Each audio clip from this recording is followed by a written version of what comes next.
వైకా jewellers వెలలేని Vaibhogam తరుగులేని నమ్మకం. ఇప్పుడు మన కాకినాడలో డిసెంబర్ 5న ఘనంగా ప్రారంభం కాబోతోంది.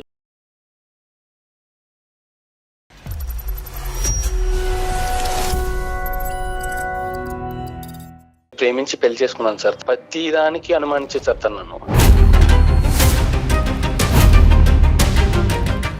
ఎందుకు లేడీస్ మాట్లాడుతున్నారు ఆఫీస్ లో? జెంట్స్ స్టాఫ్స్ ఉండరా ఏంటి? నేను పెద్ద తలనొప్పి సార్ నాకు.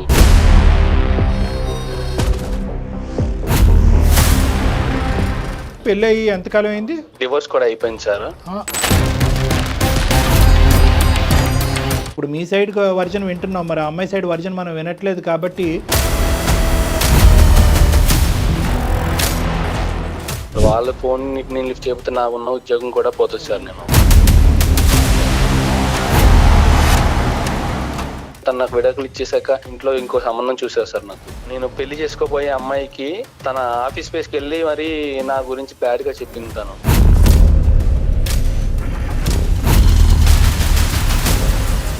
డివోర్స్ అయిపోయినాయి కదండి. డైలీ కాల్స్ డిఫరెంట్ నెంబర్స్ నుంచి సార్ కాల్స్ వచ్చేది. మీరేనా భరత్ ని మ్యారేజ్ చేసుకునే అమ్మాయి? ఒకసారి ఆలోచించండి.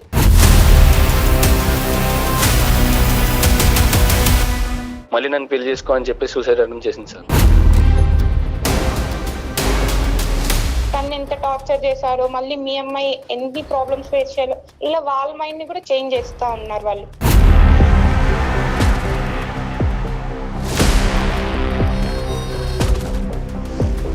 నాకు భయం వేస్తుంది సార్ తను ఏం చేసుకుంటుందని. మరి మ్యారేజ్ చేసుకున్నప్పుడు ఈ అబ్బాయి ఇలా ఉండేవాడు, పెళ్ళి అయిన తర్వాత వాళ్ళ అమ్మ మాట వింటున్నాడు, ఇది కూడా పెద్ద గోల మాకు వచ్చేది. అదేవిధంగా అబ్బాయిలు ఏమంటా ఉంటారు, టైం దొరికినప్పుడల్లా మీ అమ్మకు ఫోన్ చేస్తావు, అమ్మ పప్పులో ఎంత ఉప్పు వేయచ్చు అని మీ అమ్మని అడుగుతావు, అమ్మ ఈరోజు సాంబార్ వాడాలా లేదంటే తోటకూర వేపడి చేయాలని మీ అమ్మని అడుగుతావు. అన్నింటికి మీ అమ్మని అడిగేటట్టు అయితే నేనెందుకు అని చెప్పి అబ్బాయిలు వచ్చి మా దగ్గర చెప్తాను. నమస్తే కళ్యాణ్ గారు. నమస్తే జయ గారు. కళ్యాణ్ గారు, మా భరత్ అనే ఒక అబ్బాయి మనకి మెయిల్ చేశాడండి. పెళ్లి చేసుకున్న తర్వాత విడిపోవటం, ఇష్యూస్ ఫేస్ చేయటం, ఒకరికొకరు ఇబ్బందులు పడటం, ఇలాంటివి మనం చూస్తూ ఉంటాం. కానీ ఈ మధ్యకాలంలో బహుశా మీరు కూడా నెంబర్ ఆఫ్ కేసెస్ చూస్తున్నారేమో. ప్రీ మ్యారిటల్ కౌన్సిలింగ్ అనేది చాలా అవసరం వచ్చేసింది. ఉమ్మడి కుటుంబాలు ఉండట్లేదు, ఎవరికి వారే ఓన్ డెసిషన్స్ తీసేసుకుంటున్నారు. అదేదో పెళ్లికి ముందే మాట్లాడుకుంటే అన్ని విషయాలకి సంబంధించి ఒక క్లారిటీ వస్తుంది అనే థాట్లోకి వచ్చారు. కేసులు ఎలా ఉన్నాయండి? మీ దాకా వస్తున్నారా? ప్రీ మ్యారిటల్ కౌన్సిలింగ్ గురించి ఈ మధ్యకాలంలో మన ప్రోగ్రామ్స్ బట్టి అవనివ్వండి, ఇంకా వేరే కార్యక్రమాలు బట్టి అవనివ్వండి, ఒక అవగాహన అయితే బాగా పెరిగింది మేడం. ఎందుకంటే ప్రేమించుకునేటటువంటి వాళ్ళు కూడా పెళ్లి వరకు వెళ్ళే లోపు అసలు మేము ప్రేమించుకున్న వాళ్ళం, పెళ్లి తర్వాత భార్యాభర్తలుగా మేము సానుకూలంగా మా ప్రయాణం సాగుతుంది అనేది వచ్చేవాళ్ళు ఉన్నారు. అరేంజ్డ్ మ్యారేజెస్ పరంగా కూడా తల్లిదండ్రులు బాగానే ఇష్టపడుతున్నారు, జాతకాలు బాగానే కలిసినాయి, ఆస్తిపాస్తులు విధంగా అన్నీ బాగానే ఉన్నాయి. మీ ఇద్దరు అంటే ఏంటంటే ఆలోచన శైలి అంటే ప్రీ మ్యారిటల్ కౌన్సిలింగ్ యొక్క ప్రాముఖ్యత ఏంటంటే ఇమోషనల్ అట్రాక్షన్ అనేటటువంటిది, ఇమోషనల్ ఇంటిమసీ. అంటే మానసికంగా మీ ఇద్దరం భార్యాభర్తలుగా జీవితాంతం ప్రయాణం చేయగలమా? శారీరకంగా physical attractions is very easy. నువ్వు బాగున్నావు, నేను బాగున్నావు, నీ హైట్ బాగుంది, నా హైట్ బాగుంది, నీ అందం బాగుంది, నా అందం బాగుంది, దట్స్ ఓకే. అది మీకు 10 minutesలో మీరు అది తేల్చేసుకోవచ్చు ఆ లెక్క. కానీ ఇమోషనల్ ఇంటిమసీ, నా భావజాలం, నా ఆలోచన శైలి, నా వ్యక్తిత్వం అవతల వ్యక్తికి మ్యాచ్ అవుతుందా? నాలో వీక్నెసెస్ని నేను ఈ అమ్మాయి గురించి మాడిఫై చేసుకోగలనా, ఈ అబ్బాయి గురించి మాడిఫై చేసుకోగలనా? మాడిఫై చేసుకోలేనటువంటి క్రమంలో ఇద్దరు ఒకరికొకరు ఎలా అడ్జస్ట్ అయ్యి ఉండగలం అనే అండర్స్టాండింగ్ ప్లాట్ఫామ్ అనేది ముందస్తు మాట్లాడుకుంటే తర్వాత వచ్చేటటువంటి పరిణామాలు రాకుండా ఉంటాయి. ముందే మాట్లాడకపోతే షాక్ అవుతాం, ఇదేంటి. Counselling is very important. Nowadays అయితే చాలా అవసరం కదా. అతను దానికి సంబంధించి అంటే పెళ్లి చేసుకోబోయే ఒక అమ్మాయికి సంబంధించిన ఒక ఇష్యూతో మన దాకా వచ్చాడు. మరి కాల్ చేస్తానండి. చేయండి మేడం.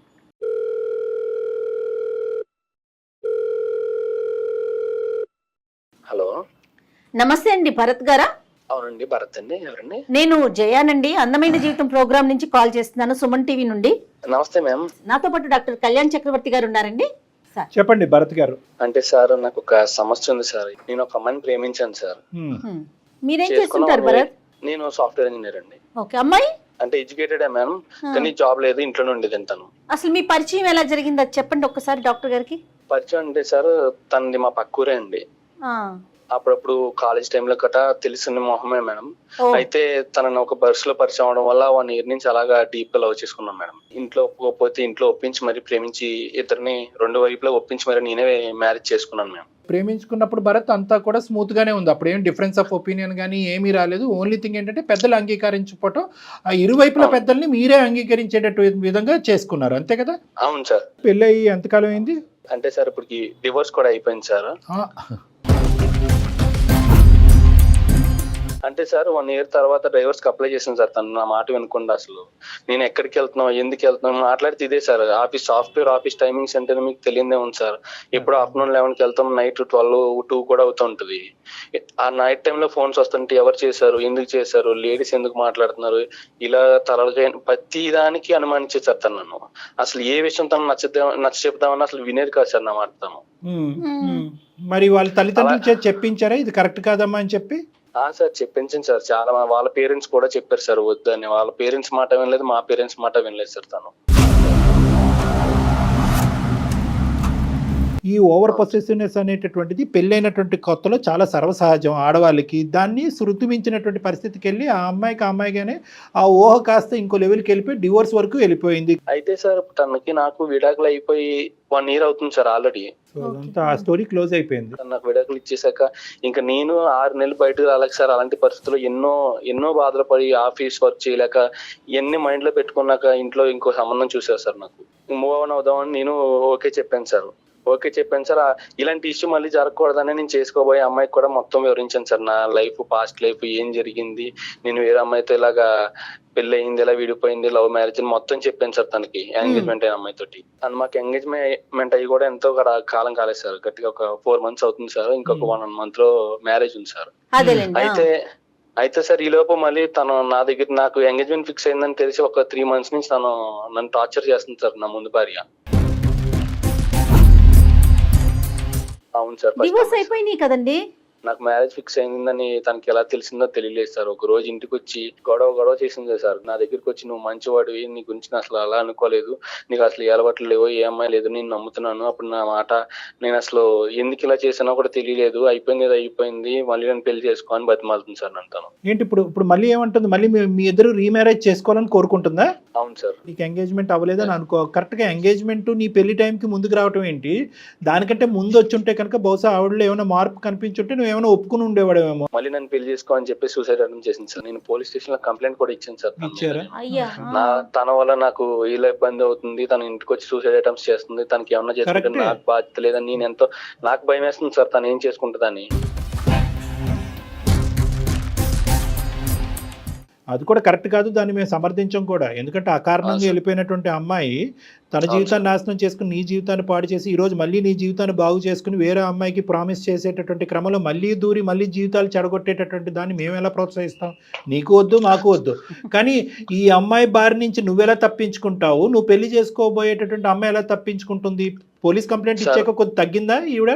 పోలీస్ కంప్లైంట్ ఇచ్చాక తను కొద్దిగా తగ్గినా కానీ సార్ ఇప్పుడు తను ఒక చిన్న డిస్టర్బెన్స్ చేసి వెళ్ళిపోయింది సార్. ఇప్పుడు కూడా ప్రేమించే అంటే నేను పెళ్లి చేసుకోబోయే అమ్మాయికి తన ఆఫీస్ స్పేస్ కి వెళ్ళి మరి నా గురించి బ్యాడ్ గా చెప్పింది తను. చూసారా? ఇక్కడ బాంబు పేలకపోతే అక్కడ ఒత్తిలిగిస్తుంది అమ్మాయి. అంతే జుట్టు అందకపోతే కాళ్ళు. మరి అంటే ఏమని చెప్తుంది? ఏం చెప్పడానికి ఏముంది ఇక్కడ? నా వల్ల తను ఇబ్బంది పడినట్టు, నేను తాగుబోతుని తిరిగిపోతుని, తను ఎంతో ఇబ్బంది పెట్టినట్టు ఇలా ఒక్కరి కాదు సార్ 3 చేత చెప్పించింది సార్ తనకి. నా దగ్గర రావడానికి సార్ తనేసి ప్లాన్ అంతా ఇది. నీ దగ్గర రావడం ప్లాన్ కంటే ముందు ఈ పెళ్లిని చెడగొట్టాలనే మోటో ఏంటంటే నువ్వు సుఖపడకూడదు, తనకు కానటువంటి వాడు ఎవరికి చెందకూడదు, ఇంకా ఇతని జీవితంలోకి వేరే వాళ్ళు రాకూడదు, మళ్ళీ ఆ అమ్మాయి రావాలి, మళ్ళీ ఆ అమ్మాయి నిన్ను ఉడుం పట్టుగా బిగించాలి, నిన్ను ఊపిరి తీసుకొనివ్వకూడదు. ఇదే పద్ధతి కంటిన్యూ అవుతుంది.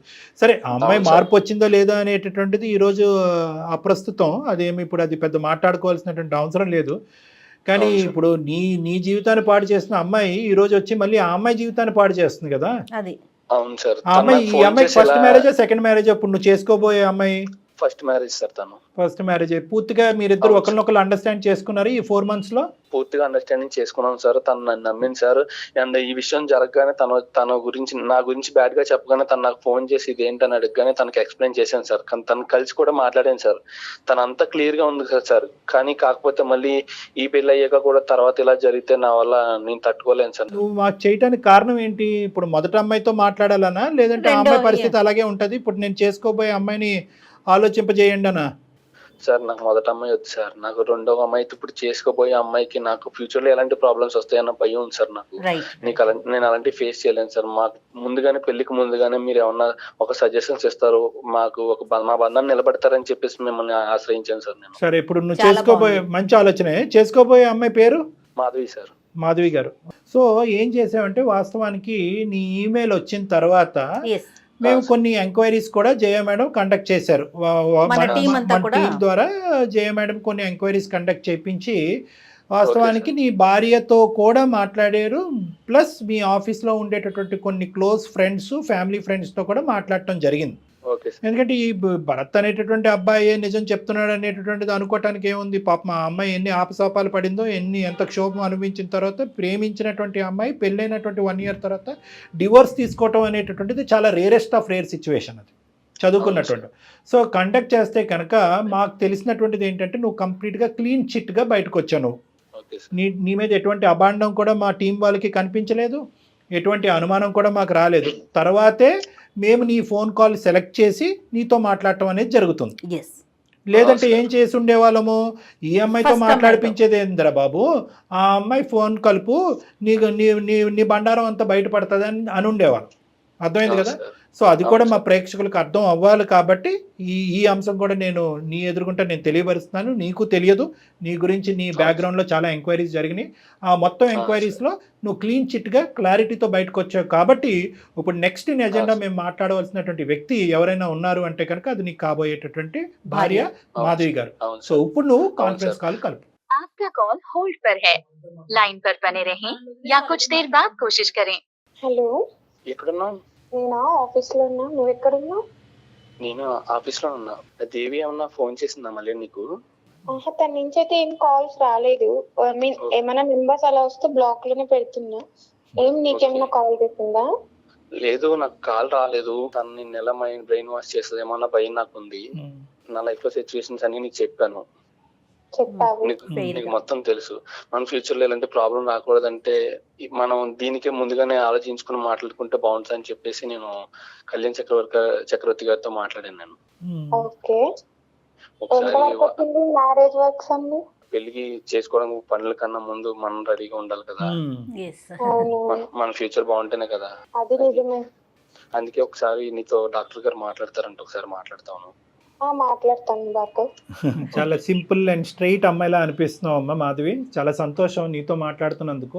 బహుశా పెళ్ళి అయిన తర్వాత మీరిద్దరు వచ్చుంటే కనుక ఇష్యూ ఇంకో విధంగా ఉండేదేమో, ఇంకా జటిలంగా ఉండేది, ఇంకా కాంప్లెక్స్గా ఉండేది. పెళ్ళికి ముందే రావటం అనేది నిజంగా ఆ అమ్మాయి మీకు పెళ్ళికి ముందే మీకు ఒక బల పరీక్ష అనేది పెట్టింది. ఎవరు? దేవి అనే అమ్మాయి, మన భరత్ వాళ్ళ ఎక్స్ వైఫ్. సో మీరేంటంటే పెళ్ళికి ముందే ఈ పరీక్ష పాస్ అవుతే కనుక మీకు అసలు ఏ ఒడిదొడుకు ఉండదు. దీనికి మించినటువంటి ఛాలెంజ్ ఒక భార్యాభర్తల మధ్యన ఏదో వస్తుందని నేను అనుకోను. ఫస్ట్ క్వశ్చన్, డివోర్సింగ్ చేసుకోవాల్సిన అవసరం ఏముంది?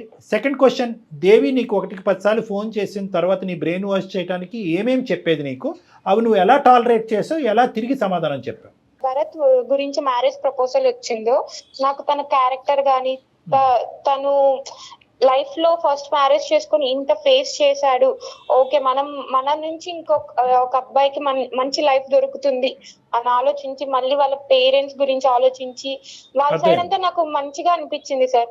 ఓకే, దీన్ని మ్యారేజ్ చేసుకుంటే నా లైఫ్ మంచిగా ఉంటుంది. భరత్ గురించి ఏమైనా ఎంక్వైరీస్ చేసావమ్మా దానికి ముందు? అంటే మీరు కానీ మీ కుటుంబ సభ్యులు కానీ భరత్ యొక్క క్యారెక్టర్ ఏంటి అనేది ఏమైనా ఎంక్వైరీస్ చేశారా, లేదంటే కేవలం అతను చెప్పేదే నమ్మారా? అంటే మ్యారేజ్ ప్రపోజల్ వచ్చిన తర్వాత మా ఫ్యామిలీ అంతా ఎంక్వైరీ చేసి తర్వాత మేము డెసిషన్ తీసుకున్నాం. సూపర్ అండి, సూపర్, నైస్. మరి దేవి సంగతి చెప్పమ్మా. దేవి ఎన్నిసార్లు నీకు ఫోన్ చేసింది? ఏం చెప్పేది అది ఎలా డీల్ చేసేదాన్ని నువ్వు? నాకు అంటే మా భరత్ ఇట్లా డైవర్స్ అయిపోయిన తర్వాత మేమంతా ఓకే, మాకు వాళ్ళ ఫ్యామిలీ నుంచి ఏం ప్రాబ్లం లేదు, మా ఫ్యామిలీ నుంచి కూడా వాళ్ళకి ఏం ప్రాబ్లం లేదు, అందరికి ఓకే అనుకున్నప్పుడు మేము ఎంగేజ్మెంట్ చేసుకున్నాం సార్. దాని తర్వాత వన్స్ ఎంగేజ్మెంట్ అయిన ఒక 1 month నుంచి నాకు డైలీ కాల్స్ డిఫరెంట్ నెంబర్స్ నుంచి సార్ కాల్స్ వచ్చేది. ప్లస్ ఇప్పుడు డైరెక్ట్ గా ఎప్పుడైనా నేను ఆఫీస్కి వెళ్ళేటప్పుడు బస్ స్టాప్ లో వెయిట్ చేస్తున్నాను, లేదా బయట షాపింగ్ మాల్స్ కి వెళ్ళింటాను, లేదా ఫ్రెండ్స్ తో ఎక్కడికైనా వెళ్తాను, ఆ టైంలో వచ్చి డైరెక్ట్ గా నాకు ఒక అన్నోన్ పర్సన్స్ వచ్చి మీరే నా భరత్ ని మ్యారేజ్ చేసుకునే అమ్మాయి, ఇలా మీరు సెకండ్ మ్యారేజ్ చేసుకుంటున్న అబ్బాయిని ఎందుకు మ్యారేజ్ చేసుకోవాలనుకుంటున్నారు, తను మిమ్మల్ని ఎందుకు మ్యారేజ్ చేసుకోవాలనుకుంటున్నారు, ఒక్కసారి ఆలోచన. ఇలా నాకు కొంచెం మైండ్ అనేది డైవర్ట్ చేయడానికి చాలా మంది ట్రై చేశారు సార్. టెంపుల్స్ కి ఫ్యామిలీతో వెళ్తున్నా కూడా ఇప్పుడు నేను ఒకటే ఉంటే దాన్ని నేను వేరేలాగా అర్థం చేసుకొని నేను భరత్ తో మాట్లాడి ఏమైనా లైక్ ప్రాబ్లమ్స్ వస్తే క్లారిఫై చేసుకుంటాం. మా ఫ్యామిలీతో ఉన్నప్పుడు కూడా వచ్చి ఇలా ఆలోచించండి ఒకసారి, మీ అమ్మాయి లైఫ్ పోతుందేమో, ఇట్లా డైవర్స్ తీసుకున్న అబ్బాయితో ఎందుకు, తను ఎంత టార్చర్ చేశారో, మళ్ళీ మీ అమ్మాయి ఎన్ని ప్రాబ్లమ్స్ ఫేస్ చేయాలో, ఇలా వాళ్ళ మైండ్ ని కూడా చేంజ్ చేస్తా ఉన్నారు వాళ్ళు. మాక్సిమం ఎంత వరకు చెప్పాలో అంతవరకు చెప్తున్నారు, ఎట్లయినా ఈ పెళ్లి క్యాన్సిల్ చేయాలని, అంతేనండి? పెళ్లి క్యాన్సిల్ చేయాలని. ఈవెన్ మేడం యాక్చువల్లీ మ్యారేజ్ కి ఇంకొక 1 month ఉంది అనుకున్నప్పుడు కూడా మాకు అసలు నాకు మ్యారేజ్ వర్క్స్ మీద కానీ ఆఫీస్ వర్క్స్ మీద కానీ కాన్సన్ట్రేషన్ అసలు చేయలేకపోతున్నాను. మ్యారేజ్ చేసుకుంటే నేను నెక్స్ట్ సేమ్ ఇప్పుడు వీళ్ళు చెప్పే ప్రాబ్లమ్స్ ఏమైనా నా లైఫ్ లో నేను ఎలా ఫేస్ చేయాలి, మా ఫ్యామిలీకి ఏమైనా చెప్తే వాళ్ళు ఇన్ని జరుగుతున్నా కూడా నువ్వు వద్దు అనుకొని చేసుకున్నావు కదా, నువ్వే ఫేస్ చేసుకో అని వాళ్ళ నుంచి నాకు ఏం సపోర్ట్ రాకుండా మేమిద్దరం ఇలా గొడవలు ఆడుకుంటూ రోజు ఉంటే ఎలా ఫేస్ చేయాలని అలా ఒక మైండ్ నాకు చేంజ్ అయిపోతుంది మేడం. కాదు మాధవి, ఇంట్లో వాళ్ళు వద్దని చెప్తున్నారా? ఎందుకు ఇంత ఇష్యూ జరిగింది కదా, ఈ పెళ్లి వద్దు క్యాన్సిల్ చేసుకుందాం అంటున్నారా మిమ్మల్ని? అంటే వాళ్ళు ఆలోచించు ఒకసారి, ఇంత లైక్ కాదు కదా, ఆలోచించు, ఇతను కాకపోతే ఇంకా బెటర్ గుడ్ పర్సన్ రావచ్చు కదా, ఇలా చెప్పేవాళ్ళు. కానీ నువ్వైతే మాత్రం నాకు భరతే కావాలని పట్టుబట్టేదానమ్మా. అవును సార్, కాకపోతే నాకు భరత్ లో తను ఫేస్ చేసిన ప్రాబ్లమ్స్ అన్ని తను ఎలా దాని నుంచి ఓవర్కమ్ అయ్యాడు, ఇవన్నీ నాకు నచ్చి ఇప్పుడు తను నెక్స్ట్ మ్యారేజ్ చేసుకున్న అమ్మాయిని ఎలా చూసుకుంటాడు, ఇవన్నీ నేను తన మీద నమ్మి నేను ఓకే చెప్పాను సార్. సరే మొత్తం చెప్పాను సార్, నా లైఫ్ లో జరిగిన విషయం ప్రతి విషయం చెప్పాను సార్. మీరు చేసిన చాలా మంచి పని అదే భరత్. చెప్పారు భరత్. ఇప్పుడు ఒకటి నెంబర్ 1 మీరు చెప్పకపోయినా తెలుసుకోవచ్చు వాళ్ళు, ఎందుకంటే ఇదేదో ఎక్కడో అప్పుడు నెగటివిటీ అవుతుంది కదా, ఎక్కడో మారుమూల ప్రాంతంలో పెళ్లి చేసుకోవటం కాదు, మీరు అప్ఫ్రంట్ గా చెప్పారు, అది అప్రిషియేట్ చేస్తాము. నెంబర్ 1. నెంబర్ 2 ఏంటంటే వాళ్ళ ఎంక్వైరీస్ లో కూడా మీ క్యారెక్టర్ కరెక్ట్ అని తెలిసింది. ఇప్పుడు 3వ ఫేజ్లో ఏంటంటే మా ఎంక్వైరీస్లో కూడా మీ క్యారెక్టర్ కరెక్ట్ అని తెలిసింది. సో అన్ని విధాలుగా పాజిటివ్ అని. కానీ ఇక్కడ అమ్మాయికి ఉన్న డైలమా ఏంటంటే, ఆ అమ్మాయికి ఉండేటటువంటి భయంకరమైన సిచ్యువేషన్ ఏంటంటే, ఏ ఆడపిల్ల ముందుకొచ్చి తీసుకున్నటువంటి ఒక స్టెప్, ప్రేమించి సంవత్సరం పాటు ప్రేమించి ఇష్టపూర్వకంగా తల్లిదండ్రులని ఎదిరించో బతిమాలకో పెళ్లి చేసుకున్న మీరే 1 yearకి మించి పెళ్లి నిలబెట్టుకోలేకపోయారు. అలాంటి అబ్బాయిని నేను కోరొచ్చి చేసుకుంటున్నాను, ప్రేమించుకున్నటువంటి అమ్మాయే తట్టుకోలేనటువంటి అబ్బాయిని నేను ముందుకొచ్చి చేసుకుంటే కనుక ఎంత సీవీ నచ్చి ఎంత గొప్పవాడి ఎంత మెచ్చినా కూడా రేపొద్దున నా పరిస్థితి కూడా సంవత్సరం తర్వాత ఇదే జరిగితే ఏంటి అనేటటువంటి ఆలోచన ఆ అమ్మాయిలోకి రావటం. దాంతోపాటు ఏంటంటే వెనక నుంచి వచ్చి దేవి ఈ విధంగా నలుగురి చేత 4 మాటలు చెప్పించి ఈ అమ్మాయి బ్రెయిన్ వాష్ చేయటం. ఈ అమ్మాయి ఏంటంటే ముందు నువ్వు వెనకతలు గొయ్యి, నచ్చినటువంటి అబ్బాయి, అన్ని బాగున్నటువంటి అబ్బాయి, ఎంతో సిన్సియర్గా చెప్పినటువంటి అబ్బాయిని చేసుకోవాలా, లేదంటే లోకం అంతా కూడా ఒకే తట్టి మీదకి వచ్చి ఎందుకు రిస్క్ అనేటటువంటి మాట దేవి మాటల్లో ఏమన్నా 1% అన్నా నిజం ఉందేమో, చేతులు దులుపుకుని ఎంగేజ్మెంట్ వరకే అయ్యింది కదా, ఏముందిలే పెళ్లి వరకు అవ్వలేదు కదా అని చెప్పి వెనక్కి వెళ్ళిపోవాలనేటటువంటి ఆలోచనతో ఆ అమ్మాయి చేసినటువంటి పోరాటం, ఇప్పుడు వరకు చేసినటువంటి పోరాటం బహుశా చాలా కష్టసాధ్యం. అది ఎందుకు 1% రిస్క్ ఉన్నా కూడా ఎందుకు ఇటువంటి దాంట్లో దిగాలి? పెళ్లి సంబంధాలు రాక, జీవితం లేక, కుటుంబం లేక, అన్నీ ఉన్నా కూడా అమ్మాయి నీ వెనకతలు వచ్చింది కాబట్టి నిజంగా వెరీ వెల్ అప్రిషియేటెడ్, చాలా గ్రేట్, నువ్వు చాలా అదృష్టవంతుడివి. కానీ ఇప్పటికీ కూడా మాధవి మనసులో ఒక డైలమా ఉంది. అవును సార్, డైలమా ఉందా, అనుమానం ఉందా, భయం ఉందా, ఏముంది? వెళ్తే వాళ్ళ నుంచి నేను ఇంకెన్ని ప్రాబ్లమ్స్ ఫేస్ చేయాలి, ఇలా చాలా సార్. రేపు సొసైటీలో నేను ఎలా ఫేస్ చేయాలి ప్రాబ్లమ్స్, ఇలా మ్యారేజ్ చేసుకుంటే అని నాకు ఒక డైలమాలో ఉన్నాను సార్ నేను. కదమ్మా, ఇప్పుడు దేవి డైరెక్ట్ గా అప్రోచ్ అయిపోతుందా నీకు ఇప్పుడు ఇంతకు ముందులా కాకుండా? అంటే అలా కూడా కాదు సార్, చాలా కాల్స్ డిస్టర్బ్ సార్, అసలు ఏం వర్క్స్ చేసుకోలేకపోతున్నాను. ఇంకా అమ్మాయి మీద ఏదైనా యాక్షన్ తీసుకోమని చెప్పి వెళ్ళటమే చట్టపరంగా, అంతే కదా. ఆల్రెడీ మీరు పోలీస్ కేసు ఫైల్ చేశారు కాబట్టి ఈ అమ్మాయి అనవసరమైన న్యూసెన్స్ చేస్తుందని చెప్పి న్యూసెన్స్ కేసు పెట్టచ్చమ్మా. మీరిద్దరు కూడా మీ ఇద్దరు కలిసిగట్టుగా వెళ్ళి మీరు న్యూసెన్స్ కేసు పెట్టచ్చు. ఇప్పటి వరకు ఆ అబ్బాయి పెట్టాడు, కానీ ఇద్దరు వెళ్ళి పెడితే కనుక ఆ అమ్మాయికి న్యాయస్థానం అంటే సరైనటువంటి పోలీస్ స్టేషన్లో కానీ సరైన బుద్ధి వస్తుంది. కానీ దానికంటే ముఖ్యం ఏంటంటే ఆ అమ్మాయిని ఇక్కడ డిలీట్ చేసి ఎలిమినేట్ చేయడం, మీ జీవితంలో ప్రమేయం లేకుండా ఉండటం అనేటటువంటిది ఇక్కడ పెద్ద అంశం కాదు. ఎందుకంటే కనుక దానికి ఆ అమ్మాయి ఇప్పటికీ కూడా అదే ఓవర్ పొసెసివ్నెస్ అనేటటువంటి సినారియో కొనసాగిస్తుంది. నాకు దక్కనటువంటి, నేను ప్రేమించి నాకు దక్కనటువంటి అబ్బాయి ఎవరికి దక్కకూడదనే ఒక స్వార్థపూరితమైనటువంటి ఆలోచన, లేదంటే ఆ అమ్మాయి ఎక్కడ పప్పులో కాలేసింది అనేటటువంటి రియలైజేషన్ రావటం వల్ల ఎంత మంచి వ్యక్తిని నేను పోగొట్టుకున్నానో ఆ మంచి వ్యక్తిని మళ్ళీ నా జీవితంలో ఏదో విధంగా 600 106 రాబట్టుకోవాలి అనేటటువంటి ఆలోచన, దాంతో ఒక స్వార్థపూరితమైనటువంటి ఆలోచనతో పాటు ఒక శాడిస్టిక్ మెంటాలిటీ ఆ అమ్మాయిలో కనిపిస్తుంది అన్నది మనకు తెలుస్తుంది. మేము కూడా ఎంక్వైరీస్ చేసిన దాంట్లో ఏంటంటే కీ క్యారెక్టరిస్టిక్స్ ఆ అమ్మాయికి ఉన్నాయి.